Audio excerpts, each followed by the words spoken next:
اعوذ باللہ من الشیطان الرجیم بسم اللہ الرحمن الرحیم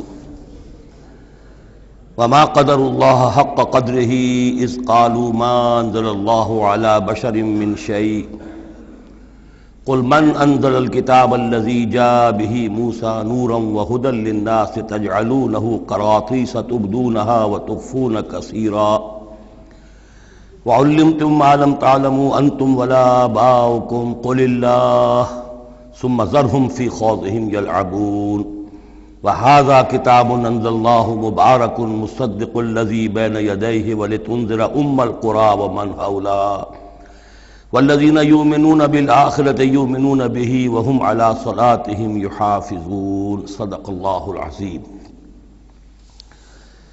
اب اس سورہ مبارکہ میں اس رد و قدح کا ذکر ہو رہا ہے کہ جو یہودیوں کے سکھلانے پڑھانے سے مکے کے کچھ لوگ حضور سے کر رہے تھے۔ اب تک جو گفتگو ہوئی ہے وہ خالص ان کی طرف سے تھی اور انہی کے ساتھ سارا مکالمہ تھا اور محاجہ تھا، لیکن جیسا کہ میں عرض کر چکا ہوں یہ صورتیں جو ہیں سورہ انعام اور سورہ اعراف یہ مکی دور کے آخری زمانے کی ہیں، اور ظاہر ہے کہ اس وقت تک چرچا پہنچ چکا تھا مدینہ منورہ میں بھی حضور کی رسالت اور نبوت کے دعوے کا، اور کان کھڑے ہو چکے تھے اہل کتاب کے یہود کے، تو وہیں سے بیٹھے ہوئے انہوں نے ریشہ دوانیاں کرنی شروع کر دی تھی۔ اور جیسے کہ ہم پڑھ چکے ہیں کہ جب زدم زدہ میں کوئی آ جائے تو وہ یہاں تک کہہ بیٹھتے تھے کہ ان مسلمانوں سے تو یہ مشرک بہتر ہیں جو بتوں کو پوجتے ہیں وغیرہ وغیرہ۔ اسی طرح کی ایک بات وہ ہے جو یہاں کہی جا رہی ہے۔ وما قدر اللہ حق قدرہ، اور انہوں نے ہرگز قدر نہ کی اللہ کی جیسا کہ قدر کرنی چاہیے تھی۔ اس قالو، جبکہ انہوں نے کہا ما انزل اللہ علی بشر من شیء، جبکہ انہوں نے کہا کہ نہیں اتاری ہے اللہ نے کسی بھی انسان پر کوئی بھی چیز، کیٹیگوریکل ڈینائل۔ چونکہ یہ لوگ جو تھے مکے والے یہ کتابوں سے واقف نہیں تھے، تو یہود نے سب سے پہلے جو ان سے کہا وہ یہ ہے کہ یہ سب خیال ہے، وہم ہے، اللہ نے کبھی کوئی چیز اتاری ہی نہیں کسی پر۔ اب چونکہ یہ سوال آیا تھا ان کی طرف سے، لہذا جواب میں مشرکین مکہ سے خطاب نہیں کیا ہے، بلکہ براہ راست جن کی طرف سے یہ بات آئی تھی ان سے خطاب ہے۔ قل من انزل الکتاب الذی جاء به موسیٰ، ان سے پوچھئے کہ پھر کس نے اتاری تھی وہ کتاب جو موسیٰ لے کر آئے تھے؟ کیا وہ من گھڑت تھی موسیٰ کی، اپنے ہاتھ سے لکھی ہوئی تھی؟ اگر اللہ نے کبھی کچھ نہیں اتارا تو من انزل الکتاب الذی جاء به موسیٰ نورا وہدی للناس، کہ جو نور بھی تھی اس کے اندر نور بھی تھا، وہ خود روشن تھی اور لوگوں کے لیے رہنمائی تھی۔ تجعلونہ قراطیسا، تم نے اسے ورق ورق کر دیا ہے، ٹکڑوں میں بانٹ دیا ہے، حصوں میں تقسیم کر دیا ہے۔ تبدونہا وتخفون کثیرا، کچھ کو ظاہر بھی کرتے ہو لیکن اکثر کو چھپا کر رکھتے ہو۔ یہودیوں نے کتاب کو جس طرح چھپایا ہے اور اپنے من مانی فتویٰ فروشی کے لیے تو انہوں نے یہ شکل اختیار کی تھی کہ عام لوگوں کے ہاتھ میں یہ کتاب نہیں آنی چاہیے، بڑی محفوظ رہنی چاہیے وہ، اور یہ کہ عام لوگوں کی دسترس میں نہ ہو۔ وَعُلِّمْتُمْ مَا لَمْ تَعْلَمُوا أَنْتُمْ وَلَا آبَاؤُكُمْ، اور تمہیں سکھائی گئی تھی وہ سب باتیں جو نہ تم جانتے تھے تمہارے آباء و اجداد جانتے تھے۔ قُلِ اللَّهُ، کہیے یہ سب اللہ نے نازل کیا، تورات بھی اللہ نے نازل فرمائی تھی، انجیل بھی اللہ نے نازل فرمائی تھی، اب یہ قرآن بھی اللہ نے نازل فرمایا ہے۔ ثم ذرہم فی خوضہم یلعبون، پھر یہ بات کہنے کے بعد اے نبی صلی اللہ علیہ وسلم ان کو چھوڑ دیجئے اور ان سے کنارہ کشی کر لیجئے، وہ اپنی باتوں میں خرافات کے اندر کھیلتے رہیں۔ وَهَذَا كِتَابٌ أَنزَلْنَاهُ مُبَارَكٌ، اور اب یہ کتاب ہے جسے ہم نے نازل کیا ہے بڑی بابرکت ہے، مصدق الذی بین یدیہ، جو تصدیق کرتے ہوئے آئی ہے اس کی جو اس کے سامنے موجود ہے۔ وَلِتُنذِرَ الْقُرَى وَمَنْ حَوْلَهَا، تاکہ اے نبی صلی اللہ علیہ وسلم آپ خبردار کر دیں القرى اور اس کے آس پاس کے لوگوں کو۔ القرى، قرى قریے کی جمع ہے، قرى بستیوں کی ماں، بستیوں کی جڑ، بستیوں کی بنیاد۔ ہر ملک کے اندر ایک شہر ایسا ہوتا ہے کہ جو گویا کہ اس کے لیے مرکز کی حیثیت رکھتا ہے، دارالخلافہ کہیں، دارالحکومت کہیں۔ تو اگرچہ عرب میں کوئی حکومت نہیں تھی مرکزی حکومت، لیکن یہ کہ عرب میں، جزیرہ نما عرب میں مکہ مکرمہ کو القرى کی حیثیت حاصل تھی۔ یہی ایک شہر ایسا تھا کہ جہاں ایک تو یہ کہ کعبہ تھا، تمام قبیلے جو ہیں وہ یہاں حج کے لیے آتے تھے، ان کا مذہبی مرکز تھا۔ پھر یہ کہ جو قریش کو خاص طور پر ایسٹ ویسٹ ٹریڈ کے اندر جو خاص مونوپولی حاصل ہو گئی تھی، اور وہ بھی اسی کعبے کی برکت کی وجہ سے، اس کی وجہ سے پیسے کی ریل پیل بھی تھی، قافلے آتے تھے جاتے تھے، یہیں سے ہو کر جو یمن سے قافلے چلتے تھے مکے سے ہو کر شام کو جاتے تھے، شام سے آتے تھے مکے سے ہو کر پھر یمن کو جاتے تھے. یہ ام القریٰ ہے. تو اے نبی ہم نے آپ کے پاس اب یہ کتاب نازل کی ہے جو مبارک ہے، تاکہ آپ ام القریٰ میں جو رہنے والے انہیں خبردار کریں، اور من حولہا، اور جو ان کے ارد گرد ہیں. اب یہ من حولہا کا معاملہ یہ ہے کہ اس کا تو دائرہ بڑھتا چلا جائے گا، اس لیے کہ ایک ماحول امیجیٹ ہے، ایک ذرا اور فاصلے پر ہے، ایک اور فاصلے پر ہے. اور ویسے یہ ہے کہ دنیا کا نقشہ اگر ہم دیکھیں کہ جو بھی پرانے بر اعظم تین تھے، ایشیا، یورپ اور افریقہ، باقی یہ کہ امریکہ بھی بہت دیر کے بعد جا کر جو دریافت ہوا ہے، آسٹریلیا اور انٹارکٹیکا جو ہے، تو یہ اصل میں ناف معلوم ہوتی ہے ان تین بر اعظموں کی. تینوں بر اعظم جہاں پر جڑ رہے ہوتے ہیں، تقریباً یہ علاقہ ہے جسے ہم مڈل ایسٹ کہتے ہیں. یہ مڈل ایسٹ تو اس کے لیے مس نومر ہے، صحیح لفظ نہیں ہے، لیکن یہ ضرور ہے کہ یہ نقطہ اتصال ہے جہاں یورپ مل رہا ہے، ایشیا مل رہا ہے، افریقہ مل رہا ہے، اور اس جنکشن پر یہ جزیرہ نماء عرب واقع ہے. لہذا یہ اس اعتبار سے پوری دنیا کے لیے بھی ایک مرکز کی حیثیت رکھتا ہے. تو من حولہا میں پھیلتے چلے جائیں گے تو پورا قرۂ ارضی بھی آ جائے گا. والذین یؤمنون بالآخرۃ یؤمنون بہ، اور وہ لوگ جو آخرت پر ایمان رکھتے ہیں، یعنی یہ کہ ان لوگوں میں سے بھی، مشرکین میں سے بھی، ایک تو وہ جو سرے سے منکر ہیں بعث بعد الموت کے، لیکن جن کے ذہن میں کچھ بھی تصور ہے کہ نہیں ہے، اب یہ اٹھنا ہے، جواب دہی ہے، تو پھر یہ ہے کہ وہ اس پر ایمان لے آئیں گے. وہم علی صلاتہم یحافظون، اور وہ اپنی نمازوں کی حفاظت کرنے والے ہیں. اس میں اشارہ ہو رہا ہے کہ لوگ ایمان لے آئے ہیں، آخر مکے ہی میں سے تھے نا تمام صحابہ کرام مہاجرین. ومن اظلم ممن افترى علی اللہ کذبا، اس سے بڑھ کر ظالم کون ہوگا جس نے اللہ پر کوئی بات گھڑ کر منسوب کر دی، نمبر ایک. اور نمبر دو، او قال اوحی الی ولم یوحى الی شیء، اسی طرح اس شخص سے بڑھ کر ظالم کون ہوگا جو یہ کہے کہ مجھ پر وحی کی گئی ہے جبکہ اس پر کوئی وحی نہ کی گئی ہو. یعنی یہ دونوں باتیں برابر کے گناہ ہیں شناعت کے اعتبار سے. اللہ کی طرف کوئی شے منسوب کر دینا یا یہ کہنا کہ مجھ پر کوئی شے وحی کی گئی ہے، یہ دونوں باتیں برابر کی ہیں. تو ذرا سوچو کہ جو محمد صلی اللہ علیہ وسلم تمہارے سامنے موجود ہیں، کیا ان کی سیرت و کردار کی کوئی مناسبت ہے؟ ان کی زندگی کے اندر کوئی اور پہلو تم دیکھتے ہو ایسا کہ جو اتنے بڑے بڑے گناہوں کے ارتکاب کی بھی ان سے توقع رکھتے ہو؟ وَلَوْ تَرَىٰ إِذِ الظَّالِمُونَ فِي غَمَرَاتِ أَوْ وَمَنْ قَالَ سَأُنزِلُ مِثْلَ مَا أَنزَلَ اللَّهُ، ایک اور تیسری بات ہے جو یہ کہے کہ میں بھی اتار سکتا ہوں جیسا کہ اللہ نے اتارا ہے. حالانکہ اس کا جیسا کہ قرآن مجید میں بار بار چیلنج آیا ہے، لیکن یہ کہ اس کا مقابلہ کسی نے نہیں کیا. پھر بھی یہ کہ زبان میں یہ الفاظ کہہ دینے کی حد تک کسی نے بکواس کر دی ہوگی. وَلَوْ تَرَىٰ إِذِ الظَّالِمُونَ فِي غَمَرَاتِ الْمَوْتِ، اور کاش کہ تم دیکھ سکتے جبکہ یہ ظالم موت کی سختیوں میں ہوں گے، نزع کے عالم میں ہوں گے. وَالْمَلَائِكَةُ بَاسِطُو أَيْدِيهِمْ، اور فرشتے اپنے ہاتھ آگے بڑھا رہے ہوں گے. اخرجوا انفسکم، نکالو اپنی جانیں. الیوم تجزون عذاب الہون بما کنتم تقولون علی اللہ غیر الحق، آج تمہیں نہایت اہانت آمیز سزا دی جائے گی، عذاب دیا جائے گا بسبب اس کے جو تم کہتے رہے تھے اللہ کی طرف منسوب کر کے ناحق باتیں. وکنتم عن آیاتہ تستکبرون، اور تم اللہ تعالیٰ کی آیات سے استکبار کر کے اعراض کرتے رہے تھے. وَلَقَدْ جِئْتُمُونَا فُرَادًا، اور پھر قیامت کے دن کہا جائے گا آ گئے ہو ہمارے پاس اکیلے اکیلے، کوئی تمہارے ساتھ لاؤ لشکر نہیں، کوئی تمہارے ساتھ ساز و سامان نہیں، تمہارے وہ خدم و حشم نہیں، کوئی تمہارے حمایتی نہیں، کوئی جماعت و جمعیت نہیں.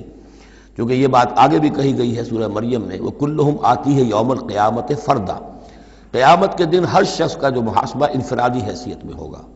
اور ظاہر بات ہے اکیلا آدمی کھڑا ہوگا، نہ اس کے رشتہ دار ہیں، نہ ماں باپ ہیں، نہ اولاد ہیں، نہ بیوی ہے، نہ بیوی کے ساتھ اس کا شوہر ہے، اور نہ ساز و سامان ہے، خدم و حشم ہے، کچھ بھی نہیں. لقد جئتمونا فرادا کما خلقناکم اول مرہ، جیسے کہ ہم نے تمہیں پیدا کیا تھا پہلی مرتبہ. اب یہ نوٹ کیجئے، خلقناکم اول مرہ، اس کا مطلب ہے تخلیق دو مرتبہ ہوئی ہے. ایک تخلیق عالم ارواح میں ہوئی تھی، اس وقت بھی سب اکیلے اکیلے کھڑے تھے، نہ کوئی کسی کا باپ تھا، نہ کوئی کسی کی ماں تھی. ارواح کے مابین کوئی رشتہ داری نہیں تھی.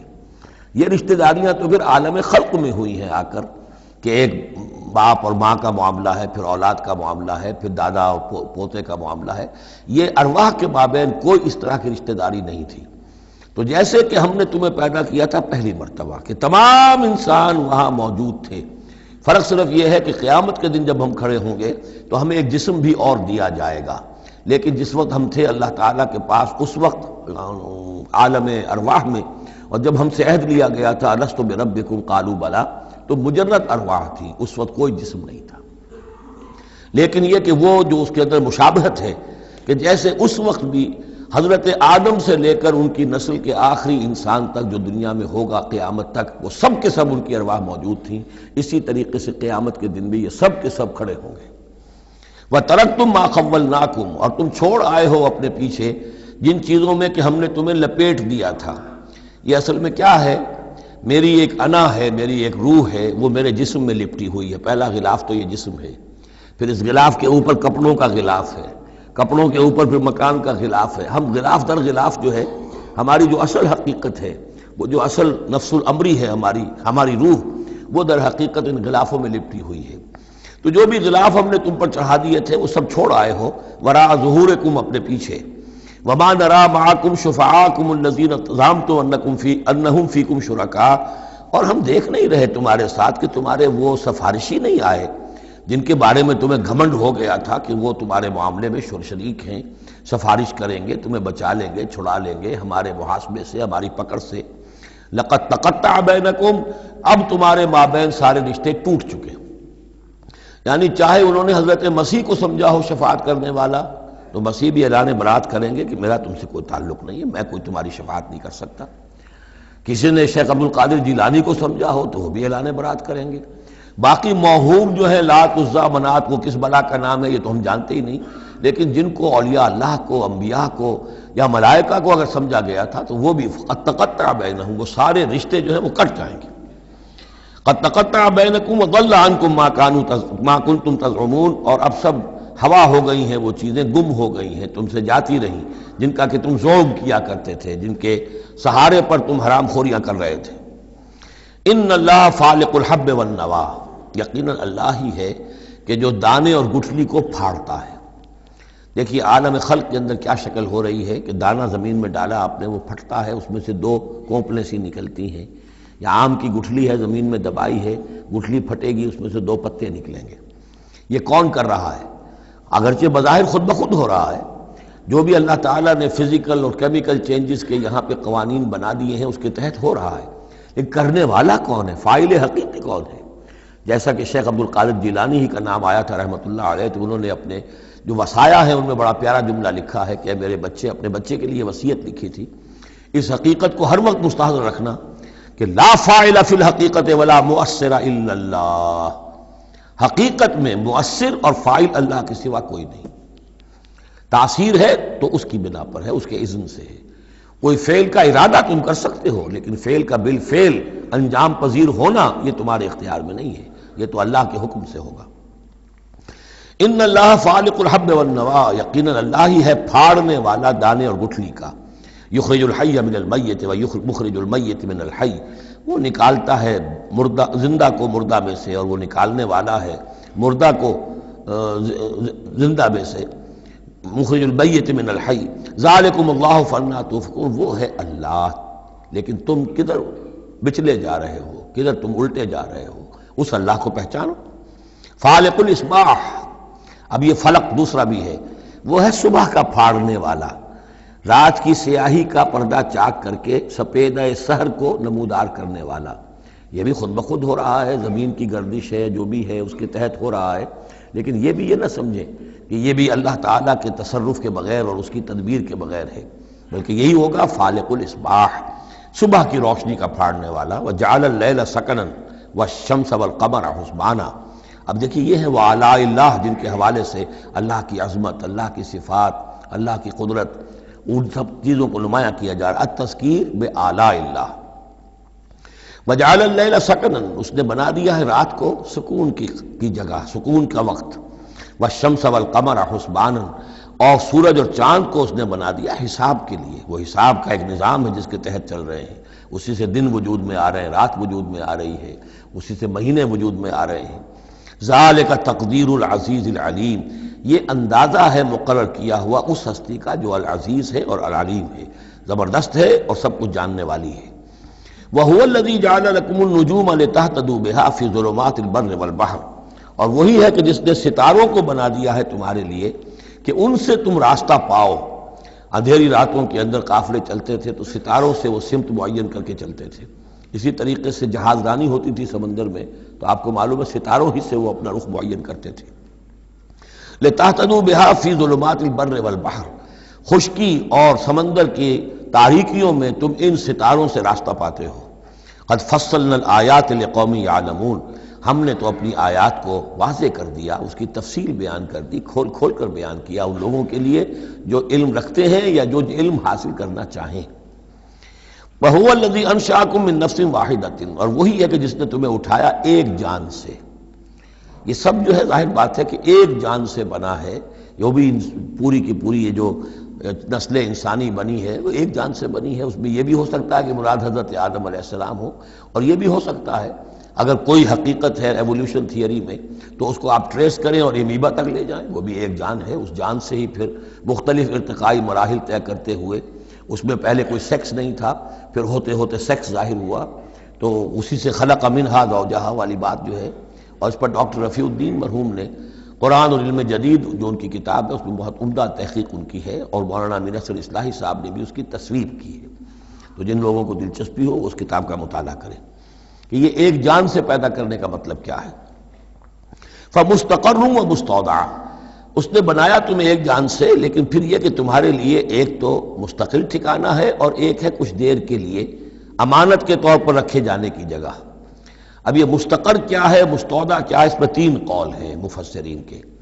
پہلا قول تو یہ ہے کہ مستقر تو ہے دنیا، یہاں ہم آئے ہیں، اب مجھے یہاں 66 برس ہونے کو آئے ہیں، میں یہاں اس دنیا میں ہوں، لیکن مستودع کیا تھا، تھوڑی دیر کے لیے جو میں رہا ہوں اپنی والدہ محترمہ کے بطن میں رہا ہوں، تو وہ رحم مادر جو ہے وہ مستودع تھا، کچھ دیر کے لیے وہاں امانتاً انسان رہتا ہے اور پھر وہ دنیا میں آتا ہے، وہ مستقر ہے۔ دوسری رائے یہ ہے کہ مستقر تو آخرت ہے اور قبر ہے مستودع، قبر میں رکھا جاتا ہے انسان کو، اور یہ گویا کہ عالم برزخ جو ہے یہ عارضی ودیت کرنے کی جگہ ہے، عارضی طور پر امانتاً رکھنے کی جگہ ہے، پھر جانا ہے، مستقر جو ہے وہ آخرت ہے۔ تیسری رائے یہ ہے کہ مستقر آخرت ہے اور مستودع دنیا ہے، دنیا میں جو وقت ہم گزار رہے ہیں یہ آخرت کے مقابلے میں بہت ہی عارضی ہے، اس حوالے سے اسے بھی کہا جا سکتا ہے کہ یہ بہت ہی عارضی سی امانت کی جگہ ہے۔ قد فصلنا الآیات لقوم یفقہون، ہم نے تو اپنی آیات کو واضح کر دیا ہے اور تفصیل بیان کر دی ہے ان لوگوں کے لیے جو تفقہ سے کام لیں، غور کریں، سوچیں سمجھیں۔ وَهُوَ الَّذِي أَنزَلَ مِنَ السَّمَاءِ مَاءً، اور وہی ہے کہ جس نے اتارا ہے آسمان سے یا بلندی سے پانی۔ فَأَخْرَجْنَا بِهِ نَبَاتَ كُلِّ شَيْءٍ، پھر ہم نے نکال دیا اس کے ذریعے سے ہر شے کی نباتات، اگنے والی ہر شے جو ہے نباتات زمین سے نکالی۔ فَأَخْرَجْنَا مِنْهُ، تو ہم نے اس کے ذریعے نکالے اس میں سے خضرن، سرسبز کھیتی، نخرج منہ حبا متراکبا، جس میں سے ہم نکالتے ہیں کہ جو دانے ہیں ایک دوسرے کے اوپر چڑھے ہوئے ہیں۔ اب سٹا ہے تو چاہے وہ کوئی کسی بھی یعنی اس کا ہے اناج کا، اب کس طریقے سے کہ دانے کے اوپر دانہ چڑھا ہوا ہوتا ہے، حبا متراکبا، یہ دانے ایک دوسرے کے اوپر چڑھے ہوئے ہوتے ہیں۔ وَمِنَ النَّخْلِ مِنْ طَلْعِهَا قِنْوَانٌ دَانِيَةٌ، اور کھجور کے گابھے میں سے گوشے ہوتے ہیں کہ جو لٹکتے ہوئے ہوتے ہیں۔ وَجَنَّاتٍ مِّنْ أَعْنَابٍ، اور باغات ہم نے بنا دیے ہیں جو کہ کھجور انگوروں کے ہیں۔ وَالزَّيْتُونَ، اور زیتون، وَالرُّمَّانَ، اور انار، مشتبہاً وغیر متشابہ، ایسے بھی جو ایک دوسرے سے ملتے جلتے ہیں رنگ میں، روپ میں، شکل میں، اور ایسے بھی ہیں کہ جن میں کچھ فرق ہے۔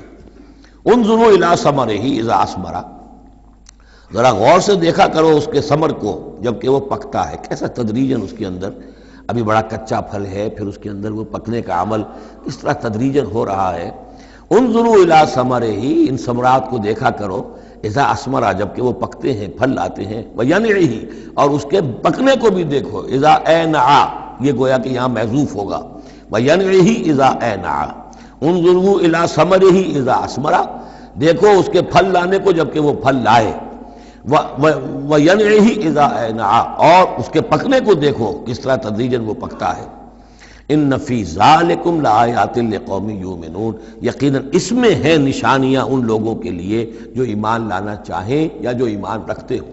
جن کے پاس تھوڑا ایمان ہے ان آیات پر غور کریں گے، ایمان بڑھ جائے گا، ایمان میں اضافہ ہوگا، زادتہم ایمانا۔ اور جن کے دلوں میں طلب ہدایت ہے انہیں انہی نشانیوں سے ایمان کی دولت نصیب ہو جائے گی۔ وجعلوا للہ شرکاء الجن، اور انہوں نے اللہ کے شریک بنا دیا جنات کو۔ وخلقہم وخرقوا لہ بنینا، حالانکہ اللہ نے ان کو بھی پیدا کیا ہے، جیسے انسانوں کو پیدا کیا جنات کو پیدا کیا۔ فرق صرف یہ ہے کہ جنات کو آگ سے پیدا کیا، اور جنات جو ہیں اپنی طبعی طور پر اس کائنات میں بہت دور تک ان کی رسائی ہے۔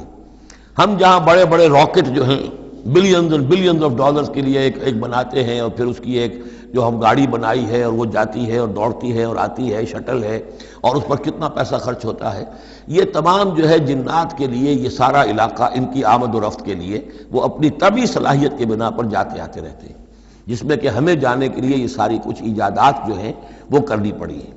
لیکن یہ کہ بہرحال وہ بھی ہیں تو مخلوق، جیسے کہ فرشتے ان سے بھی آگے کی شے ہیں، لیکن ہیں وہ بھی مخلوق، فرشتے بھی مخلوق ہیں، جنات بھی مخلوق ہیں، انسان بھی مخلوق ہیں۔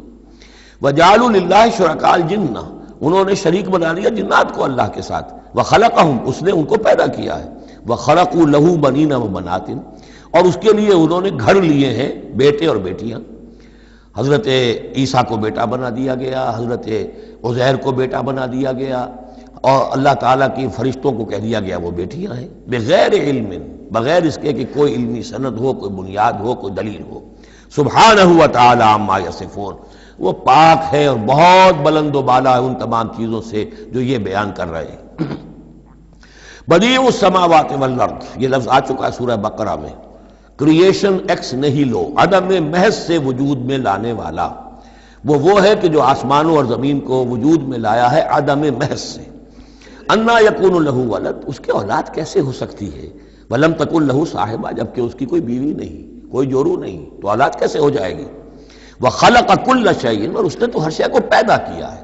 ایک خالق ہے، باقی سب مخلوق ہیں۔ وہو بکل شیء علیم، اور وہ ہر چیز کا علم رکھتا ہے۔ اس کی مخلوقات میں سے کوئی شے اس کی نگاہوں سے ایک لمحے کے لیے بھی اوجھل نہیں ہے۔ ذالکم اللہ ربکم، وہ ہے اللہ تمہارا رب۔ اصل میں یہ انداز سمجھ لیجئے کہ چونکہ جو یہ مشرکین مکہ اور عرب تھے وہ اللہ کو مانتے تو تھے، اصل میں اس کی صفات کمال، اس کی قدرت، اس کی عظمت، اس کے بارے میں ان کا ذہن کچھ جو ہے محدود ہو گیا تھا، ورنہ اللہ کے منکر تو وہ نہیں تھے۔ ذالکم اللہ ربکم، دیکھو جس اللہ کو تم مانتے ہو وہ ہے وہ اللہ جس کی یہ شان ہے۔ تم نے اس کی اصل حقیقت کو نہیں پہچانا، تم نے اس کو جو ہے بہت ہی کمزور اور ضعیف سی کوئی شخصیت سمجھا ہے کہ جس کے اوپر کوئی دباؤ ڈال کر بھی اپنی بات منوا لے گا۔ تم نے سمجھا جیسے کہ تمہاری کوئی بچی آ جائے اور تم سے کچھ چیز مانگے، اگر تم دے سکتے ہو تو ضرور دے دیتے ہو۔ ایسے ہی اس کی بچیاں بھی ہیں، یہ فرشتے جو ہیں جس کی سفارش کریں گی وہ جو ہے سب کو بخش دیے جائیں گے۔ یہ تم نے اپنے اوپر جو ہے قیاس کر لیا ہے اللہ تعالیٰ کو، اس کی قدرت، اس کی عظمت، اس کا وراء الورا ہونا، اس کا بکل شیء علیم ہونا، اس کا علی کل شیء قدیر ہونا، اس کا ہر جگہ پر موجود ہونا، اس کا تم تصور نہیں کر پا رہے۔ ذالکم اللہ ربکم، وہ ہے اللہ تمہارا رب جس کو ہم اس طرح بیان کر رہے ہیں۔ لا الہ الا ہوا، اس کے سوا کوئی معبود نہیں ہے۔ خالق کل شیء، وہ ہر شے کا بنانے والا، پیدا کرنے والا ہے۔ فاعبدوہ، بس اسی کی بندگی اور پرستش کرو۔ وہو علی کل شیء وکیل، اور وہ ہر شے کا کارساز وہی ہے، کوئی تمہارے لیے کارساز نہیں۔ لا تتخذوا من دونی وکیلا، میرے سوا کسی اور کو اپنا کارساز نہ سمجھنا۔ لا تدرکہ الابصار وہو یدرک الابصار وہو اللطیف الخبیر، اسے نگاہیں نہیں پا سکتی، کیوں؟ هو اللطیف، وہ اتنا لطیف ہے، اتنا لطیف ہے، اتنا لطیف ہے کہ تمہاری نگاہیں اسے نہیں پا سکتی، نہیں دیکھ سکتی۔ لا تدرکہ الابصار وہو یدرک الابصار، وہ تمہاری نگاہوں کو پا لیتا ہے، جو اس لیے کہ وہ خبیر ہے، وہ باخبر ہے۔ تو لطیف اور خبیر کے جو دو یہاں اسماء آئے ہیں وہ در حقیقت اس نوعیت سے کہ وہ تو اتنی لطیف ہستی ہے۔ چنانچہ شب معراج میں بھی آیا حضور نے اللہ کو دیکھا یا نہیں دیکھا، اس میں کچھ اختلاف ہے۔ حضرت علی کی رائے یہ ہے کہ دیکھا، حضور نے اللہ کو دیکھا، لیکن حضرت عمر اور حضرت عائشہ رضی اللہ تعالی عنہ ان کی رائے یہ ہے کہ نہیں، اور حضرت عائشہ کا قول یہ ہے نور انا یرا، تو نور ہے، اسے دیکھا کیسے جائے گا؟ تو وہ اتنی لطیف ہستی ہے کہ اس کا دیکھنا ہماری نگاہوں سے ہم نہیں دیکھ سکتے، دل کی آنکھ سے دیکھ سکتے، دل کی آنکھ سے محمد رسول اللہ دنیا میں بیٹھ کر بھی دیکھ سکتے تھے، لیکن ان آنکھوں سے دیکھنا ممکن نہیں ہے۔ جیسے کہ حضرت موسیٰ نے جب استدعا کی تھی رب ارنی انظر الیک، تو صاف کہہ دیا گیا تھا لن ترانی، تم مجھے نہیں دیکھ سکتے۔ لا تدرکہ الابصار، اسے نگاہیں نہیں پا سکتی، ادراک نہیں کر سکتی اس کا تمہاری نگاہیں، وہو یدرک الابصار، وہ تمہاری نگاہوں کو پا لیتا ہے، وہ دیکھ رہا ہے تمہیں، ہر چیز تمہاری جو ہے وہ اس کے سامنے آیا ہے۔ وہو اللطیف الخبیر۔ قد جاءکم بصائر من ربکم، دیکھو تمہارے پاس آ چکی ہیں بصیرت افروز باتیں تمہارے رب کی طرف سے۔ فمن ابصر فلنفسہ، تو جو کوئی دیکھے گا، آنکھیں کھولے گا، حقائق کا مواجہہ کرے گا، حقیقت کو تسلیم کرے گا، تو وہ اپنے بھلے کے لیے، فلنفسہ۔ ومن عمی فعلیہا، اور جو کوئی اندھا بن جائے گا، آنکھیں بند کر لے گا، حقیقت کو نہیں دیکھنا چاہے گا کسی تعصب کی وجہ سے، ہردرمی کی وجہ سے، ضد کی وجہ سے، تو اس کا سارا وبال اس پر آئے گا۔ وما انا علیکم بحفیظ، اور بہرحال میں تمہارا کوئی نگران نہیں ہوں، میں تمہارے اوپر کوئی ٹھیکیدار نہیں ہوں، میں تمہاری طرف سے جواب دہ نہیں ہوں۔ وَكَذَلِكَ نُصَرِّفُ الْآيَاتِ، اور اسی طرح ہم اپنی آیات کو گردش میں لاتے ہیں، وَلِيَقُولُوا دَرَسْتَ، تاکہ یہ پکار اٹھے کہ اے نبی صلی اللہ علیہ وسلم آپ نے سمجھانے کا حق ادا کر دیا۔ درستہ اصل میں عربی زبان میں آتا ہے درس یدرسو، لکھنا مٹانا، لکھنا مٹانا۔ جیسے بچے شروع میں جب کوئی تعلیم حاصل کرتے ہیں تو تختی ہے، تختی لکھی پھر دھو دی، پھر لکھی پھر دھو دی۔ اب تو خیر تختی وقتی شاید آج لوگوں کے ذہنوں سے نکل گئی ہوں گی باتیں، آج کا بچہ کیا سمجھے گا تختی کس بلا کا نام ہے۔ یا سلیٹ ہوتی تھی، اب اس میں کچھ کیا پھر دھو دیا، پھر کچھ لکھا پھر صاف کر دیا۔ تو یہ ہے کہ کسی کو پڑھانے کے لیے تدریجاً بار بار درستہ، اے نبی آپ نے خوب بار بار ہر طرح سے، ہر اعتبار سے، ایک پھول کا مضمون ہے تو 100 رنگ سے باندھوں، آپ نے بات سمجھا دی۔ وَلِنُبَيِّنَهُ لِقَوْمٍ يَعْلَمُونَ، تاکہ واضح کر دیں ہم اس کو ہر طرح سے ان لوگوں کے لیے جو علم حاصل کرنا چاہیں یا جو علم رکھتے ہیں۔ اتَّبِعْ مَا أُوحِیَ إِلَیْکَ مِن رَبِّکَ، اب دیکھیے یہاں پر میں نے آپ سے کہا تھا کہ بار بار حضور سے خطاب آئے گا، لیکن یہ خطاب صرف حضور سے نہیں ہوتا، یہ حضور کی وساطت سے امت کے لیے بھی، اہل ایمان کے لیے بھی۔ لیکن مکی صورتوں میں آپ کو 2/3 قرآن میں براہ راست خطاب مسلمانوں سے بہت کم ملے گا، شاذ۔ یہ خطاب جو ہے چونکہ جب امت کی شکل بنی ہے مسلمانوں کی، وہ تحویل قبلہ کی بات بنی، اب امت ہے۔ کذالک جعلناکم امۃ وسطا لتکونوا شہداء علی الناس ویکون الرسول علیکم شہیدا۔ پھر خطاب، پھر تو ایک سورہ حجرات جو ہے 18 آیتیں 5 دفعہ یا ایھا الذین آمنوا یا ایھا الذین آمنوا یا ایھا الذین آمنوا یا ایھا الذین آمنوا، لیکن یہ کہ آپ کو اتنی لمبی لمبی صورتوں میں یا ایھا الذین آمنوا ملے گا ہی نہیں۔ اہل ایمان سے بھی جو کہا جا رہا ہے وہ حضور سے واحد کے صیغے میں، اتبع ما اوحی الیک من ربک، پیروی کرو اس کی جو وحی کیا جا رہا ہے آپ کی طرف، آپ کے رب کی طرف سے۔ اور یہ صرف حضور کو نہیں، سب کے لیے۔ لا الہ الا ہوا، اس کے سوا کوئی معبود نہیں۔ وَأَعْرِضْ عَنِ الْمُشْرِكِينَ، اور ان مشرکوں سے ذرا کنارہ کشی کیجئے، ذرا اپنا چہرہ ان کی طرف سے آپ پھیر لیجئے، زیادہ ان کے حال پر توجہ نہ دیجئے۔ وَلَوْ شَاءَ اللَّهُ مَا أَشْرَكُوا، اگر اللہ چاہتا تو یہ شرک نہ کرتے، اگر اللہ کو جبر ہی اختیار کرنا ہوتا اپنا اور بالجبر ان کو ایمان پر لانا ہوتا تو سب کو ایمان پر لے آتا۔ وَمَا جَعَلْنَاكَ عَلَيْهِمْ حَفِيظًا، اور دیکھیے اے نبی ہم نے آپ کو ان پر داروغہ، نگران، ذمہ دار، ٹھیکیدار نہیں بنایا ہے۔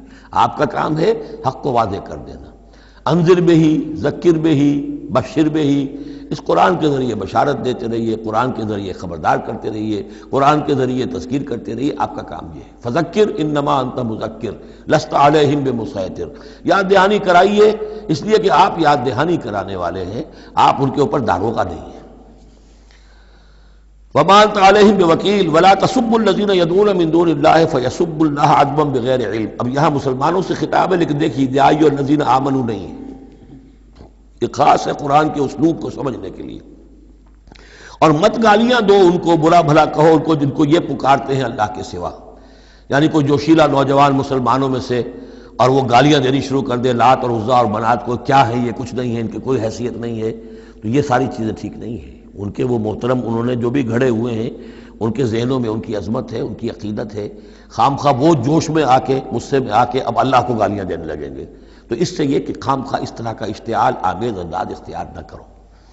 ولا تسبوا الذین یدعون من دون اللہ، مت گالیاں دو یا برا بھلا کہو انہیں جنہیں یہ پکارتے ہیں اللہ کے سوا، فیسبوا اللہ عدوا بغیر علم، تو اللہ کو گالیاں دینے لگ جائیں گے زیادتی کے اندر آ کر، زدم زدہ میں آ کر، بغیر علم کے۔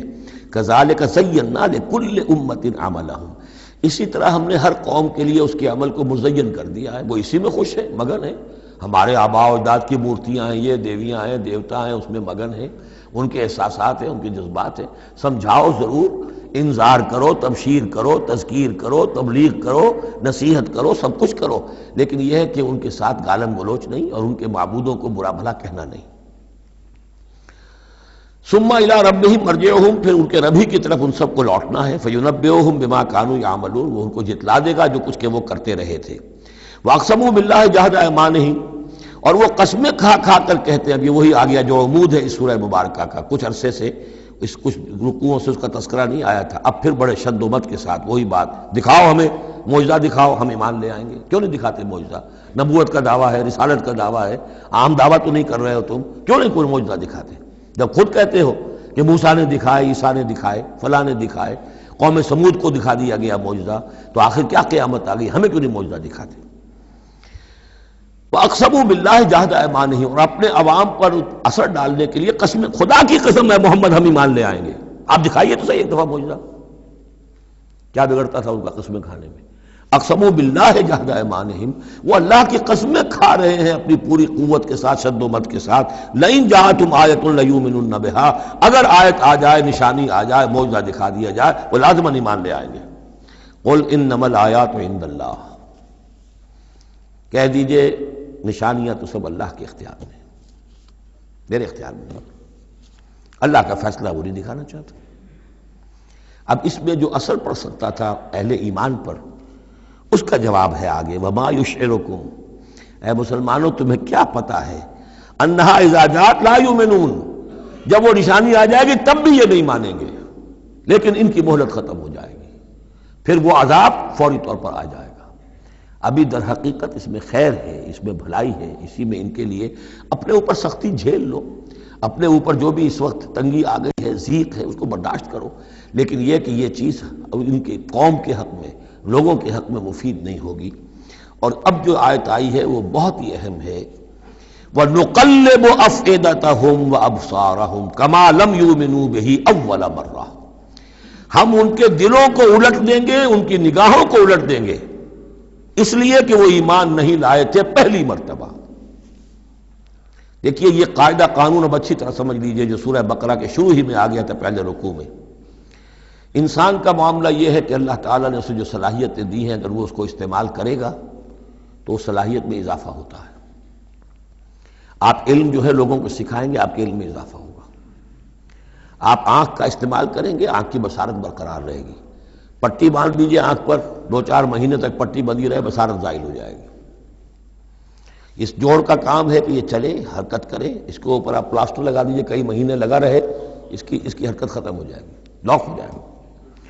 جو صلاحیت اللہ نے دی ہے اس کا استعمال نہیں ہوگا تو وہ ہوتے ہوتے وہ صلاحیت پھر زائل ہو جاتی ہے، ضائع ہو جاتی ہے، سلب ہو جاتی ہے۔ ایک باطنی صلاحیت ہے حق کو پہچاننے کی، میرے اندر وہ صلاحیت ہے، مجھ پہ حق منکشف ہوا اور میرے دل نے گواہی دی حق ہے، میں نے اس کو دیکھنے سے انکار کر دیا، نہیں مانوں گا میں، ضد کی وجہ سے، تعصب کی وجہ سے، ہٹ درمی کی وجہ سے۔ اب اس کے بعد دوبارہ پھر کہیں وہ حق کی ایک چنگاری سی روشن ہوئی، اب اس کا اثر آپ پر کم ہوگا، اس کے اثرات جو ہیں وہ کم ہوں گے، ہوتے ہوتے وہ شکل ہو جائے گی کہ اب سرے سے وہ حق کے پہچاننے کی صلاحیت ہی ختم ہو جائے گی۔ اس کو کہا ہے ختم اللہ علی قلوبہم وعلی سمعہم وعلی ابصارہم غشاوہ، اللہ نے مہر کر دی ہے ان کے دلوں پر اور ان کی سماعت پر اور ان کی آنکھوں کے آگے پردے ڈال دیے، اس لیے کہ اب مہر ہو گئی، جس کو انگریزی میں ہم کہتے ہیں پوائنٹ آف نو ریٹرن، اب اس انتہا کو پہنچ چکے ہو تم کہ یہاں سے واپسی کا کوئی امکان نہیں۔ ہر معاملے میں کوئی ایک وقت ہوتا ہے کہ ابھی آپ واپس جا سکتے ہیں، کوئی پسپائی کوئی اختیار کر سکتے ہیں، کوئی واپس جا سکتے ہیں، کوئی شرافت کے ساتھ کہیں جو ہے وہ آپ ریٹریکٹ کر سکتے ہیں اپنے سٹیپس کو، ایک حد کے بعد پھر ممکن نہیں ہوتا۔ اسی کو یہاں کہا ہے کہ چونکہ جب پہلی مرتبہ حق ان پر منکشف ہو گیا، اللہ نے حجت قائم کر دی، حق منکشف ہو گیا، پہچان لیا ان کے دل نے، ان کی روح نے، کہ بصیرت باطنی نے کہ یہ حق ہے، تو فوراً مان لیتے تو خیریت تھی. چونکہ انہوں نے نہیں مانا تو اب تو ہم ان کے دلوں کو الٹ دیں گے، 100 معجزے بھی دیکھ لیں گے تو یہ ایمان نہیں لائیں گے. وَنُقَلِّبُ أَفْئِدَتَهُمْ وَأَبْصَارَهُمْ، ہم الٹ دیں گے ان کے دلوں کو بھی، ان کی نگاہوں کو بھی، كَمَا لَمْ يُؤْمِنُوا بِهِ أَوَّلَ مَرَّةٍ، جیسے کہ وہ ایمان نہیں لائے تھے پہلی مرتبہ. وَنَذَرُهُمْ فِي طُغْيَانِهِمْ يَعْمَهُونَ، ان کو چھوڑ دیں گے اپنی سرکشی کے اندر بڑھتے چلے جائیں. یہی وہ لفظ آ گیا جو شروع میں سورہ بقرہ کے آ چکا ہے. باطنی اندھاپا جو ہے، ایک ہے عین میم یہ آنکھوں کا اندھا ہو جانا، ایک ہے عین میم ہے دل کا اندھا ہو جانا. ہم چھوڑ دیں گے یہ باطنی جو ان کی ذہنی، نفسیاتی اور اخلاقی جو ان کی گمراہیاں ہیں اور جو اندھیارے ہیں ان میں بھٹکتے ہوئے چھوڑ دیں گے. وَلَوْ أَنَّنَا نَزَّلْنَا إِلَيْهِمُ الْمَلَائِكَةَ، اب پھر خطاب ہو رہا ہے، اگر ہم ان کے اوپر فرشتے اتار دیتے، یعنی ان کو جو یہ کہہ رہے ہیں کہ فرشتہ آیا، ہم فرشتوں کی فوجیں اتار سکتے ہیں، دکھا سکتے ہیں کہ فرشتہ آسمان سے اتر رہا ہے. وَكَلَّمَهُمُ الْمَوْتَى، اور خواہ ان سے موت مردہ جو ہے قبروں سے نکل نکل کر بات کرتے. وَحَشَرْنَا عَلَيْهِمْ كُلَّ شَيْءٍ قُبُلًا، اور ہر چیز ہم لا کر ان کے سامنے رو در رو کر دیتے، جمع کر دیتے. مَا كَانُوا لِيُؤْمِنُوا إِلَّا أَن يَشَاءَ اللَّهُ، تب بھی یہ نہیں ہے ایمان لانے والے الا یہ کہ اللہ چاہے. تو اللہ چاہے اور کسی کے اندر اس کی اگر طلب ہے تو اللہ تعالیٰ ان معجزوں کے بغیر بھی لوگوں کی آنکھیں کھول رہا ہے. جو ایمان لائے ہیں وہ معجزے دیکھ کر تو نہیں لائے، وہ طالب حق تھے، انہیں حق جو ہے مل گیا. وَلَٰكِنَّ أَكْثَرَهُمْ يَجْهَلُونَ، لیکن ان کی اکثریت جو ہے وہ جاہلوں پر مشتمل ہے. اور جاہل سے مراد جذباتی لوگ جو عقل سے کام نہیں لیتے بلکہ اپنے جذبات کے اندر کے آلہ کار بن جاتے ہیں. اگلی آیت جو ہے یہ بھی بہت اہم ہے، ایک فلسفہ دین کے اعتبار سے، بلکہ فلسفہ تحریک، دعوت و تحریک کے اعتبار سے بہت اہم ہے. وَكَذَلِكَ جَعَلْنَا لِكُلِّ نَبِيٍّ عَدُوًّا شَيَاطِينَ الْإِنسِ وَالْجِنِّ، اور اسی طرح ہم نے ہر نبی کے دشمن بنا دیے انسانوں اور جنوں میں سے شیطان، ہم نے بنا دیے. سوچئے، غور کیجئے، نبی کے لیے تو مدد چاہیے تھی، کیوں شیطان اٹھا دیا اللہ نے ان کے خلاف؟ اس کا فلسفہ بیان ہو رہا ہے. اگر کشاکش حق و باطل نہ ہو تو تمیز کیسے ہوگی کون واقعی حق پرست ہے اور کون ایسا ہی، کون واقعی محبت کرتا ہے اللہ سے اور کون دودھ پینے والا مجنوں ہے، وہ نام کا ہی صرف محبت کر رہا اور ایمان کیسے پتہ چلتا؟ یہ تو آزمائش کے لیے ہے دنیا بنائی گئی ہے. اگر شر کا وجود ہی نہ ہو، خیر ہی خیر ہو، تو آزمائش کہاں ہوگی؟ لہذا تو ہم کرتے ہیں خود. تندی باد مخالف سے نہ گھبرا ہے عقاب، یہ تو چلتی ہے تجھے اونچا اڑانے کے لیے. یہ تو تمہارے لیے چیلنج ہے، اہل ایمان کے لیے چیلنج ہے. ان کے مرتبے اونچے ہوتے ہیں. جو جتنا سفر کر رہا ہے، جو جتنی استقامت دکھا رہا ہے، جو جتنا ایثار کر رہا ہے، اتنے ہی تو اس کے رتبے بلند ہوں گے. ورنہ کیسے حفظ مراتب ہوگا؟ کیسے معلوم گا ہوز ہو، کس کا کیا مقام ہے؟ وَكَذَلِكَ جَعَلْنَا لِكُلِّ نَبِيٍّ، ہم نے خود اٹھائے، ہم نے بنائے ہر نبی کے لیے دشمن شیاطین الانس والجن، شیاطین جن و انس. یوحی بعضهم الی بعض زخرف القول غرورا، وہ ایک دوسرے کو اشاروں کنایوں میں وحی سے وہ ایسی باتیں، ملمہ کی ہوئی باتیں، فریب والی باتیں جو ہے وہ کرتے رہتے ہیں، ایک دوسرے کو گمراہ اور کرنے کے لیے، ایک دوسرے کے لیے اور سپورٹ کرنے کے لیے. وہ جو جن ہے شیطان، وہ آ کر اس انسان شیطان کے کان میں پھونک مارتا ہے، ابھی ذرا تم اور صبر کرو، ابھی اور دیکھو کہیں تم پھسل نہ جانا، دیکھنا کہیں تم حق کو قبول نہ کر لینا. تو یہ ان کا آپس میں جو ہے گٹھ جوڑ، اس لیے کہ ہم نے خود ان کو یہ چھوٹ دی ہے.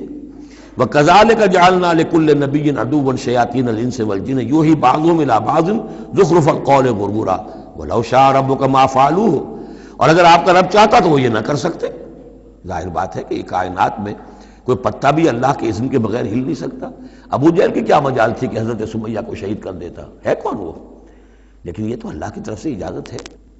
اس کا ہاتھ شل ہو جاتا، وہ ہاتھ جو اٹھا ہے برچھا لے کر ان کی شرمگاہ میں مارنے کے لیے، تو کیا وہ ہاتھ وہیں کا وہیں شل نہ ہو جاتا اللہ کے حکم سے؟ لیکن نہیں، اذن رب ہے. ٹھیک ہے، ہماری اس بندی کو آزما لو جتنا آزمانا ہے، لیکن جتنا تم آزما رہے ہو تمہیں کیا اندازہ ہوگا اس کے رتبے جو ہے ہمارے ہاں کتنے بلند سے بلند تر ہوتے چلے جا رہے ہیں، تم کیا جانو.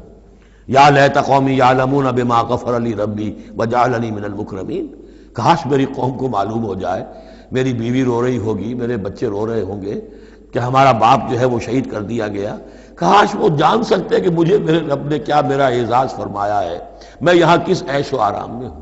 ان کے رونے کا کیا سوال، وہ خوشیاں مناتے ہیں۔ تو یہ صورتحال ہے۔ وَلَوْ شَاءَ رَبُّكَ مَا فَعَلُوهُ فَذَرْهُمْ وَمَا يَفْتَرُونَ، تو چھوڑیے آپ ان کو، جو یہ افتراء کر رہے ہیں کرنے دیجئے، یہ ہماری سنت ہے، ہمارا طریقہ ہے، ہمارا فلسفہ یہی ہے۔ وَلِتَصْغَىٰ إِلَيْهِ أَفْئِدَةُ الَّذِينَ لَا يُؤْمِنُونَ بِالْآخِرَةِ وَلِيَرْضَوْهُ وَلِيَقْتَرِفُوا مَا هُمْ مُقْتَرِفُونَ، تاکہ مائل ہو جائیں ان کی طرف ان لوگوں کے دل جو آخرت پر ایمان نہیں رکھتے۔ یہاں دیکھیے اصل میں کیا بات ہے کہ جیسے الیکٹروسس ہوتا ہے، پانی کو الیکٹرولسس جب ہوتا ہے، ایک پازیٹیو ایک نیگیٹو، اب وہ جو آئنز ہیں وہ ادھر ادھر ہو جائیں گے۔ تو اللہ تعالیٰ نے حق و باطل کی کشاکش رکھی ہے، اس کشاکش کا نتیجہ کیا ہے؟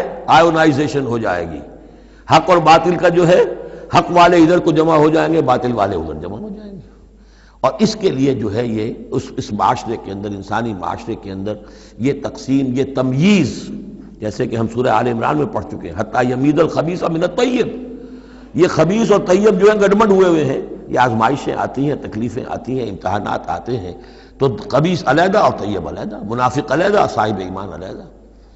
تو فرمایا لِتَصْغَىٰ إِلَيْهِ أَفْئِدَةُ الَّذِينَ لَا يُؤْمِنُونَ بِالْآخِرَةِ، تاکہ ان کی طرف، ان شیاطین جن و انس کی جو باتیں ہیں پھیلائی ہوئی، ان کی طرف متوجہ ہو جائیں، مائل ہو جائیں ان لوگوں کے دل جو آخرت پر ایمان نہیں رکھتے، وَلِيَرْضَوْهُ، اور تاکہ وہ اس کو پسند بھی کریں، اور پھر وہ جو بھی اپنے برے اعمال کا جو انبار جمع کرنا چاہتے ہیں جمع کر لیں، وَلِيَقْتَرِفُوا مَا هُمْ مُقْتَرِفُونَ أَفَغَيْرَ اللَّهِ أَبْتَغِي حَكَمًا، پھر وہی سوال اسی طرح میں نے کہا تھا، سرچنگ کویسچن، کیا تم چاہتے ہو میں اللہ کے سوا کسی کو حکم بناؤں اپنا؟ اب پس منظر میں وہ ہے کہ اللہ کو مانتے تھے، تم کیا چاہتے ہو؟ جسے تم مانتے ہو میں نے تو اس کو اپنا رب بنایا ہے، بس باقی جو تم نے گھر لیے ہیں اس کے لیے کوئی سند ہو تو پیش کر لو، تو میں کسی اور کو ماننے کو تیار نہیں۔ ایک جگہ آیا ہے قُلْ إِنْ كَانَ لِلرَّحْمَٰنِ وَلَدٌ فَأَنَا أَوَّلُ الْعَابِدِينَ، اگر اللہ کا کوئی بیٹا ہوتا سب سے پہلے میں پوجتا اس کو، جب میں اللہ کو پوجتا ہوں، اس کی پرستش کرتا ہوں، تو اللہ کے بیٹا ہوتا تو میں کیوں نہ پوجتا اس کو؟ نہیں ہے اللہ کا بیٹا۔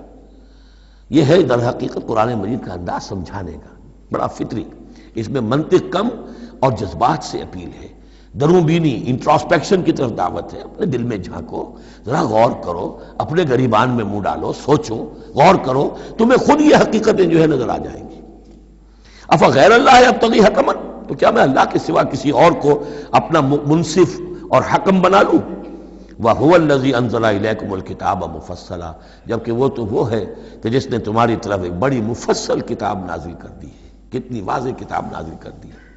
وَالَّذِينَ آتَيْنَاهُمُ الْكِتَابَ يَعْلَمُونَ أَنَّهُ مُنَزَّلٌ مِّن رَّبِّكَ، اور جنہیں ہم نے کتاب دی تھی پہلے وہ جانتے ہیں، دلوں میں جانتے ہیں، زبان سے مانے یا نہ مانے، کہ یہ منزل ہے، یہ نازل کی گئی ہے من ربک، آپ کے رب کی طرف سے ہے نبی، بالحق، حق کے ساتھ، فلا تکونن من الممترین، تو ہرگز نہ ہو جانا شک کرنے والوں میں۔ وتمت کلمۃ ربک صدقا وعدلا، اور آپ کے رب کی بات تو سچائی اور عدل پر مبنی ہونے کے اعتبار سے درجہ تمام و کمال کو پہنچ چکی ہے۔ تمت کلمۃ ربک، تیرے رب کی بات پوری ہو چکی، مکمل ہو چکی۔ الیوم اکملت لکم دینکم واتممت علیکم نعمتی وتمت کلمۃ ربک صدقا وعدلا، اس کی ہر بات صداقت پر اور ہر بات اس کی عدل پر مبنی ہے، اور اس اعتبار سے وہ نقطہ کمال کو پہنچ چکی ہے۔ لا مبدل لکلماتہ، اس کی باتوں کا کوئی بدلنے والا نہیں۔ وہو السمیع العلیم، وہ سب کچھ سننے والا اور جاننے والا ہے۔ وَإِن تُطِعْ أَكْثَرَ مَنْ فِي الْأَرْضِ يُضِلُّوكَ عَنْ سَبِيلِ اللَّهِ، اور اگر تم پیروی کرو گے زمین میں بسنے والوں کی اکثریت کی، تو وہ تو تمہیں اللہ کے راستے سے لازماً گمراہ کر دے گی۔ یہ بڑی اہم آیت ہے قرآن مجید کی جدید جمہوری نظام کی نفی کے لیے۔ جمہوریت ایک طرز حکومت ہے کہ جس میں بندوں کو گنا کرتے ہیں، تولا نہیں کرتے۔ قرآن کہہ رہا ہے زمین کی اکثریت جو ہے، اگر تو فیصلہ کن یہی بات ہے اکثریت کدھر اقلیت کدھر، تو اکثریت تو دنیا میں ہمیشہ باطل پرستوں کی رہی ہے۔ دور صحابہ میں صحابہ کتنے تھے؟ پوری دنیا کی آبادی کے حساب سے گنتی کیجئے، 1,00,000 میں ایک نہیں بنے گا؟ اس حوالے سے غور کریں. ان تطع اکثر من فی الارض یضلوک عن سبیل اللہ. اصل بات کیا ہے؟ ہاں ایک جگہ اکثریت آ سکتی ہے، موٹی موٹی باتیں جو دین کی ہیں وہ تو اس بنیاد پر مانی جائیں گی کہ اللہ اور اس کے رسول نے یہ فرمایا ہے. یہ لینڈ مارکس ہیں، اس کے اندر اندر مباحات کے درمیان فیصلہ اکثریت کی بنیاد پر کر لیا جائے. شراب حرام ہے وہ تو سرو نہیں کی جا سکتی. آپ کے ہاں کوئی دعوت ہونی ہے، کوئی تقریب ہے، اب اس میں سوچ رہے ہیں کہ کیا سرو کیا جائے. بھئی شراب تو حرام ہے، اللہ اور اس کے رسول کا حکم ہے، وہ تو سرو نہیں ہو سکتی. اب یہ کہ شربت جو ہے روح افزا سرو کیا جائے یا 7 اپ یا اسپرائٹ سرو کیا جائے، یہ مباحات میں سے یا اکثریت کا فیصلہ کر لیجیے، کوئی بات نہیں، جو اکثریت کی رائے ہو. لیکن ایبسولوٹ اتھارٹی اکثریت کے پاس، ساورنٹی اکثریت کے پاس. انا للہ و انا الیہ راجعون. وَإِن تُطِعْ أَكْثَرَ مَن فِي الْأَرْضِ يُضِلُّوكَ عَن سَبِيلِ اللَّهِ. ساورنٹی اللہ کے پاس رہے گی، اس کا حکم اپنی جگہ پر. باقی مباحات کے دائرے میں آپ اکثریت کی رائے پر بھی چل سکتے ہیں. ان یتبعون الا الظن، یہ نہیں پیروی کر رہے مگر صرف ظن و تخمین کی، اٹکل پچوں کی. وَإِنْهُمْ إِلَّا يَخْرُصُونَ، اور یہ نہیں کچھ کر رہے سوائے اس کے کہ کچھ اندازے انہوں نے مقرر کیے ہیں. ان ربک هو اعلم من يضل عن سبیل من يضل عن سبیلہ، آپ کا رب خوب واقف ہے ان سے کہ جو اس کے راستے سے بھٹک چکے ہیں. وهو اعلم بالمہتدین، اور وہ خوب واقف ہے ان سے بھی جو ہدایت کی راہ پر ہیں. فَكُلُوا مِمَّا ذُكِرَ اسْمُ اللَّهِ عَلَيْهِ إِن كُنتُم بِآيَاتِهِ مُؤْمِنُونَ. تو کھاؤ ان چیزوں میں سے جن پر اللہ کا نام لیا گیا ہے اگر تم اس کی آیات پر ایمان رکھتے ہو. یہ پھر وہی جو عرب کے اندر مشرکوں میں جو جاہلی تصورات تھے، توہمات تھے، تو اس کو پھر رد کرنے کے لیے، بلکہ پھر نہیں کہنا چاہیے، یہ تو مکی صورتیں ہیں، یہ کام تو ہو چکا تھا. باقی یہ کہ وہ تو جو بھی آخری پھر ٹچز تھے وہ سورہ مائدہ وغیرہ میں دیے گئے ہیں. وَمَا لَكُمْ أَلَّا تَأْكُلُوا مِمَّا ذُكِرَ اسْمُ اللَّهِ عَلَيْهِ. یہ تم نے جو بنا لی ہیں چیزیں، اب ان کے اوپر چاہے وہ حام اور صائبہ اور یہ وسیلہ اور یہ وہ کوئی شے اللہ نے مقرر نہیں کی ہے، ان کو ذبح کرو. حلال جانور ہے، اونٹ ہے، کچھ اور ہے، اس کو حلال کر سکتے ہو، اللہ کا نام لو اور کھاؤ. وَمَا لَكُمْ أَلَّا تَأْكُلُوا مِمَّا ذُكِرَ اسْمُ اللَّهِ عَلَيْهِ وَقَدْ فَصَّلَ لَكُم مَّا حَرَّمَ عَلَيْكُمْ. جبکہ اللہ تعالیٰ تفصیل بیان کر چکا ہے تمہارے لیے وہ ان چیزوں کی جو حرام کی گئی ہیں. یہ سورۃ النحل کے اندر بھی یہ پہنچ چکے آیا تھا، وہ آگے چل کر پڑھیں گے 14ویں پارے میں. لہذا وہ صورت اس سے پہلے نازل ہوئی ہے، لہذا فرمایا جا رہا کہ وہ تمہارے اوپر اس کی تفصیل پہلے ہی بیان کی جا چکی ہے. الا ما اضطررتم الیہ، اس میں بھی تمہارے لیے گنجائش ہے کہ اگر اضطرار ہے، جان پر بنی ہوئی ہے، بھوک سے جان نکل رہی ہے، تو ان حرام چیزوں میں سے بھی کچھ کھا کر جان بچائی جا سکتی ہے. وَإِنَّ كَثِيرًا لَيُضِلُّونَ بِأَهْوَائِهِمْ بِغَيْرِ عِلْمٍ. اور اکثر لوگ جو ہیں وہ بغیر کسی تحقیق کے، بغیر علم کے، اپنی خواہشات کی بنا پر لوگوں کو گمراہ کرتے پھرتے ہیں. ان ربک هو اعلم بالمعتدین، اور یقیناً تیرا رب خوب جانتا ہے ان حد سے تجاوز کرنے والوں کو. وَذَرُوا ظَاهِرَ الْإِثْمِ وَبَاطِنَهُ، اور چھوڑ دو، تعلق منقطع کر لو ہر طرح کے گناہ سے، چاہے وہ کھلا ہو یا چھپا ہو. ان الذین یکسبون الاسم، یقیناً جو لوگ گناہ کماتے ہیں، سیجزون بما کانوا یقترفون، تو انہیں یقیناً بدلہ ملے گا اس کا جو وہ جمع کر رہے ہیں، جو کھتے بھر رہے ہیں برائیوں کے اور برے اعمال کے، ان کا پورا بدلہ ملے گا. ولا تاکلوا مما لم یذکر اسم اللہ علیہ، اور مت کھاؤ اس میں سے جس پر اللہ کا نام نہ لیا گیا ہو. یہ اصل میں ایک خاص چیز ہے جو آگے آئے گی آیت نمبر 138 میں، کہ ان کے اسی قسم کے توہمات میں سے بعض جانوروں پر وہ کہتے تھے اللہ کا نام لینا ہی نہیں ہے، اس کا خاص طور پر تذکرہ ہے، یہ عام نہیں ہے یہ آیت. ولا تاکلوا مما لم یذکر اسم اللہ علیہ، مت کھاؤ اس میں سے کہ جس پر اللہ کا نام نہیں لیا جاتا. وَإِنَّهُ لَفِسْقٌ، یقیناً وہ جو ہے وہ تو گناہ ہے اس کا کھانا. وَإِنَّ الشَّيَاطِينَ لَيُوحُونَ إِلَىٰ أَوْلِيَائِهِمْ لِيُجَادِلُوكُمْ، اور یہ شیاطین جو ہیں یہ اپنے دوستوں اور اپنے ساتھیوں کو وحی کرتے رہتے ہیں، پٹی پڑھاتے رہتے ہیں، وسوسہ اندازی کرتے رہتے ہیں تاکہ وہ تم سے جھگڑا کریں. وَإِنْ أَطَعْتُمُوهُمْ إِنَّكُمْ لَمُشْرِكُونَ، اگر تم ان کا کہنا مانو گے تو تم بھی مشرک ہو جاؤ گے. اب ایک بڑی پیاری بات وہ کہتے تھے، آپ کو بھی اچھی لگے گی. دیکھو جو اللہ نے مارا ہے خود مر گیا، وہ تو تم نے حرام کر دیا، جو خود مارتے ہو وہ حلال ہو گیا. بات اچھی لگے گی نا؟ جیسے انما البیع مثل الربا، بیع بھی تو ربا کی طرح ہے، اس میں بھی نفع ہوتا ہے، اس میں بھی نفع ہوتا ہے. 10 لاکھ کسی کو دیے، 4,000 روپے ماہانہ لے رہے ہیں، جائز ہے. 10 لاکھ کا مکان کسی کو کرائے پر دیا، 4,000 روپے ماہانہ لے رہے ہیں، ناجائز. یہ جائز ہے اور وہ ناجائز اگر نقد لے رہے ہیں. تو یہ جو اشکالات ہوتے ہیں بظاہر جو ہیں بڑے دل نشین، تو اسی طریقے سے یہ کہ اللہ کا مارا ہوا ہے، یہ اللہ نے مارا، یہ مر گیا اپنی موت، اس اللہ نے مارا، یہ تو حرام ہے، اور تم جسے مارو جسے ذبح کرو وہ حلال ہے۔ اب یہ بات جو ہے، لیکن یہ کہ تم یہ مجادلہ کریں گے تم سے، یہ ذلیل بازی کریں گے، یہ تمہارے سامنے جو ہے اس طرح کی حرکتیں کریں گے، لیکن تم چھوڑو انہیں، دفع کرو۔ اب امن کا تھا میتن فاحییناہ، تو بھلا جو کوئی تھا مردہ اور ہم نے اسے زندہ کر دیا۔ اس سے مراد ہے حیات معنوی اور موت معنوی۔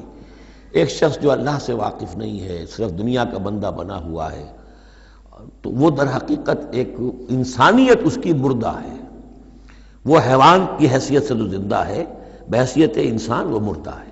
پھر اللہ نے اسے ہدایت دی، اس کو ایمان کی نعمت، اب وہ زندہ ہوا۔ اب امن کان میتن فاحییناہ وجعلنا لہ نورا، اور پھر ہم اس کو نور بنا دے دیتے ہیں۔ اب وہ اللہ کی کتاب اس کے سامنے ہے، یمشی بہ فی الناس، اب اس کو لے کر وہ چل رہا ہے لوگوں کے مابین۔ کمن مثلہ فی الظلمات، کیا وہ شخص ان کی طرح ہو جائے گا کہ جو اندھیروں میں بھٹک رہا ہو، لیس بخارج منہا، اور اس سے وہ نکلنے والا ہے ہی نہیں۔ کذالک زین للکافرین ما کانوا یعملون، اس طرح مزین کر دیا گیا، کھبا دیا گیا ان کافروں کے لیے جو کچھ کہ یہ کر رہے ہیں، یعنی اس میں ہی مگن ہے وہ۔ لیکن ایک وہ شخص تھا جس کو پہلے ہوش نہیں تھا، توجہ نہیں تھی، حضرت عمر ہے رضی اللہ تعالی عنہ، 6 سال لگ گئے۔ حضرت حمزہ ہے، 6 سال لگ گئے، 6 سال میں ایمان لا رہے ہیں۔ لیکن پھر یہ ہے کہ اللہ نے ہدایت دے دی، اس کے بعد یہ ہے کہ وہ نور قرآن مجید بھی موجود ہے، اب چل رہے ہیں، آگے بڑھ رہے ہیں، سر فروشیاں کر رہے ہیں۔ اب ایک وہ ہے جو بھٹکتے ہی رہے ساری عمر اور اسی اندھیاروں کے اندر ہی جانے دے گئے۔ وَكَذَلِكَ جَعَلْنَا فِي كُلِّ قَرْيَةٍ أَكَابِرَ مُجْرِمِيهَا، اسی طرح ہم نے ہر بستی میں بڑے بڑے مجرم کھڑے کیے، لِيَمْكُرُوا فِيهَا، تاکہ وہ اس میں خوب چالیں چلیں۔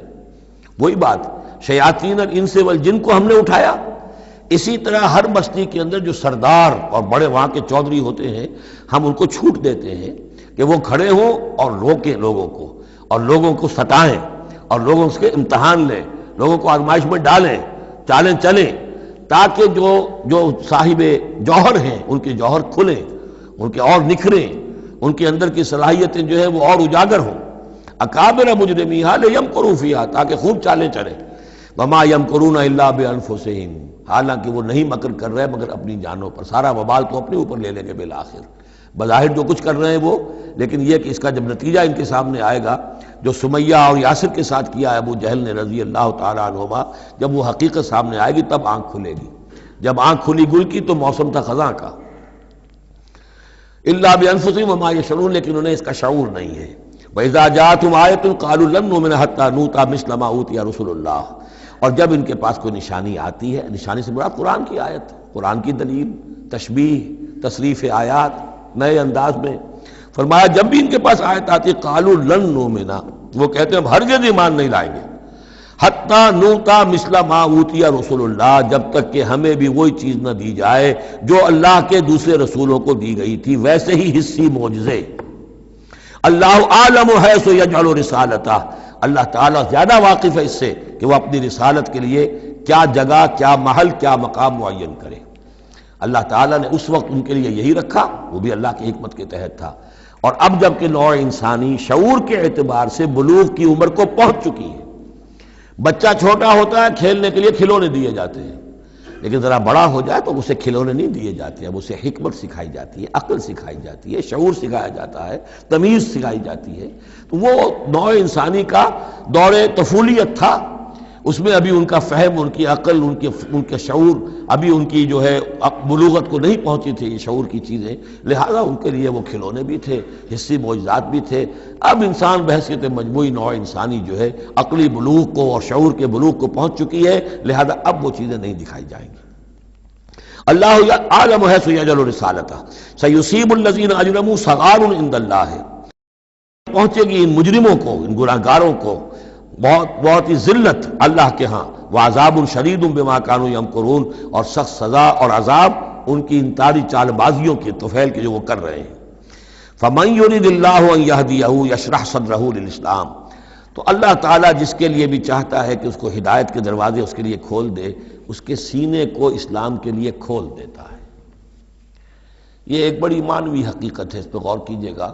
شرح صدر، الم نشرح لک صدرک، یہ جو حضور کے لیے خاص طور پر شرح صدر جو ہے اللہ تعالیٰ نے ایک بہت بڑے احسان کے طور پر بیان فرمایا، الم نشرح لک صدرک، اس شرح صدر کی ہر مسلمان کو دعا کرنی چاہیے۔ اللہم ربنا نور قلوبنا بالایمان واشرح صدورنا للاسلام، اے اللہ ہمارے دلوں کو تو نور ایمان سے منور فرما دے اور ہمارے سینوں کو اسلام کے لیے کھول دے۔ اس کے معنی کیا ہے؟ اللہ ہمارے اندر وہ باطنی بصیرت پیدا کر دے کہ اسلام کی ہر چیز ہمیں ٹھیک نظر آئے، ہاں ہاں یہی تو ٹھیک ہے، یہی تو ہونا چاہیے، منطقی ہے، معقول ہے، کہیں چیز اپرائے گی نہیں۔ انسان کی فطرت جو ہے اتنی مطابقت محسوس کرے گا انسان کہ دیکھنا تقریر کی لذت کہ جو اس نے کہا میں نے یہ جانا کہ گویا یہی میرے دل میں تھا، اس لیے کہ اس کا اپنا سینہ جو ہے اللہ تعالیٰ نے اسلام کے لیے کھول دیا ہے۔ تو یہ شرح صدر جو ہے اللہ تعالیٰ کی طرف سے بہت بڑی نعمت ہوتی ہے۔ فَمَن يُرِدِ اللَّهُ أَن يَهْدِيَهُ، اللہ جس کو ہدایت دینا چاہتا ہے یشرح صدرہ للاسلام، اس کے سینے کو اسلام کے لیے کھول دیتا ہے۔ وَمَن يُرِدْ أَن يُضِلَّهُ، اور جس کے بارے میں وہ طے کر دے کہ اس کو تو اب گمراہی ہی پر رکھنا ہے، یجعل صدرہ ضیقا، اس کے سینے کو تنگ کر دیتا ہے، حرجن، بہت ہی تنگ اندر سے، کانما یصعد فی السماء، ایسے محسوس کرتا ہے جیسے اسے آسمان پر چڑھنا پڑ رہا ہے، جیسے اونچائی پر چڑھتے ہوئے سانس پھول جاتا ہے، آدمی کو معلوم ہوتا ہے کہ میرا شاید دل دھڑک دھڑک کر باہر ہی نکل آئے گا۔ یہ ہے کہ ان کو حق کا قبول کرنا اتنا مشکل ہو جاتا ہے۔ جس شخص کا کے لیے اللہ تعالیٰ کی طرف سے شرح صدر ہے وہ حق کو قبول کرتا ہے، تکلیف بھی آتی ہے تو بڑی آسانی سے جھیل جاتا ہے، اور ایک وہ ہے کہ ذرا سا امتحان آ گیا تو معلوم ہوا کہ بس قیامت ٹوٹ پڑی، اور اب تو ایک قدم اور اٹھانا جو ہے، اور جس کو ہم کہتے ہیں قدم من بھر کے پاؤں جو ہے من بھر کے ہو گئے، بوجھل ہو گیا انسان، وہ بات نہیں۔ فرمایا کذالک یجعل اللہ الرجس علی الذین لا یؤمنون، اور اسی طریقے سے اللہ تعالیٰ عذاب یا گندگی ڈال دیتا ہے ان پر جو ایمان نہیں لاتے۔ وَهَذَا صِرَاطُ رَبِّكَ مُسْتَقِيمًا، اور یہ ہے تیرے رب کا سیدھا سیدھا راستہ۔ قَدْ فَصَّلْنَا الْآيَاتِ لِقَوْمٍ يَذَّكَّرُونَ، ہم نے اپنی آیات خوب تفصیل سے بیان کر دی ہیں ان لوگوں کے لیے جو تذکر اخذ کرنا چاہیں، نصیحت حاصل کرنا چاہیں، ہدایت حاصل کرنا چاہیں۔ لَهُمْ دَارُ السَّلَامِ عِندَ رَبِّهِمْ، ان کے لیے سلامتی والا گھر ہے ان کے رب کے پاس، جنت کے لیے یہ دوسرا لفظ ہے دار السلام۔ وَهُوَ وَلِيُّهُمْ، وہی ان کا مددگار ہے، پشت پناہ ہے، وہی ان کا حمایتی ہے، ان کا دوست ہے۔ بما كانوا يعملون، بسبب ان کے عمل کے، وہ جو عمل کر رہے ہیں انہوں نے اللہ کی دوستی ارن کی ہے، انہوں نے اپنی قربانیوں سے، اپنے ایثار سے، اپنی محنتوں سے جو جد و جہد کی ہے، جو مشقتیں جھیلی ہیں، تو انہوں نے بما كانوا يعملون، اس کی وجہ سے وہ گویا کہ اللہ تعالیٰ کی دوستی کے مستحق ہو گئے ہیں۔ وَهُوَ وَلِيُّهُمْ بِمَا كَانُوا يَعْمَلُونَ وَيَوْمَ يَحْشُرُهُمْ جَمِيعًا، اور جس دن کہ وہ جمع کرے گا ان کو سب کو، یا معاشر الجن، اللہ تعالیٰ فرمائے گا اے جنوں کی جماعت، قد استکثرتم من الانس، واقعتاً تم نے تو انسانوں میں سے بہتوں کو ہتھیا لیا۔ جو کہا تھا اس بڑے جن نے، عزازیل نے، کہ تو دیکھے گا وما تجد اکثرهم شاکرین، کہ ان کی اکثریت شکر کرنے والی نہیں ہو گئی، تو گویا کہ ایک طرح کا شاباش جو ہے اللہ تعالیٰ کی طرف سے ان کو دی جائے گی۔ یا معاشر الجن قد استکثرتم من الانس، تم نے تو بہت سے انسانوں کو ہتھیا لیا۔ وقال اولیاؤہ من الانس، اور جو ان کے ساتھی تھے انسانوں میں سے، ان کی غیرت ذرا جاگے گی کہ اللہ تعالیٰ نے یہ کیا کہہ دیا کہ ان جنات نے ہمیں جو ہے ہتھیا لیا اور شکار کر لیا۔ ربنا، وہ یہ کہیں گے ربنا استمتع بعضنا ببعض، پروردگار ہم میں سے بعض نے بعض سے فائدہ اٹھایا، ہم ان سے کام لیتے رہے، یہ ہم سے کام لیتے رہے، ہم نے ان کو موکل بنایا، ان کے ذریعے سے غیب کی خبریں، کہانت کی دکانیں چمکائیں۔ قال اولیاء من الانس ربنا استمتع بعضنا ببعض وبلغنا اجلنا الذي اجلت لنا، اور اب ہم اپنی اس مدت کو پہنچ چکے جو تو نے ہمارے لیے مقرر کر دی تھی۔ قال النار مسواکم، اللہ فرمائے گا اب آگ ہے تمہارا ٹھکانہ، خالدین فیہا الا ما شاء اللہ، اب تم رہو گے اسی میں ہمیشہ ہمیش سوائے اس کے جو اللہ چاہے۔ ان ربک حکیم علیم، یقیناً تیرا رب حکیم اور علیم ہے۔ وکذالک نولی بعض الظالمین بعضا بما كانوا یکسبون، اور اسی طرح ہم ساتھی بنا دیتے ہیں اور ملا دیتے ہیں بعض ظالموں کو بعض ظالموں کے ساتھ ان کے کرتوتوں کی وجہ سے، ان کی کبائی کی وجہ سے۔ بارک اللہ لی ولکم فی القرآن العظیم ونفعنی وإیاکم بالآیات والذکر الحکیم۔